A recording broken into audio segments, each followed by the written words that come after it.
आणि 8ला सावतामाळी प्रसन्न ज्योती मोदकर दिया हा या मैदानातला गड क्रमांक 19 सुटला आणि 19 मध्ये चौघातच लढत चालू आहे। कोण होतो 19वा गट विजेता? चौघांच्यात लढत चालू आहे।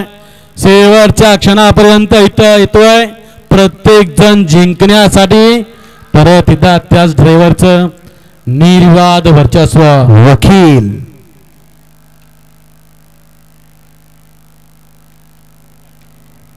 वळवा 20 वळवा 35 ची रेलगाडी मला गाड्या झुपणार का? 35 वाले गड क्रमांक 19 चा निकाल। 19 चा निकाल तास क्रमांक 5 वर नवली गाडी आय काळबाई प्रसन्न अमोल पैवान कनेरखेड या गाडीचा 1 नंबरला विजय बैलगाडी मालकाचं त्यावरती बसणाऱ्या भैया ड्रायव्हरचं हार्दिक हार्दिक आणि हार्दिक अभिनंदन। सुंदर असे गाडी पाले डावीला पाला रणजित तुम्ही 7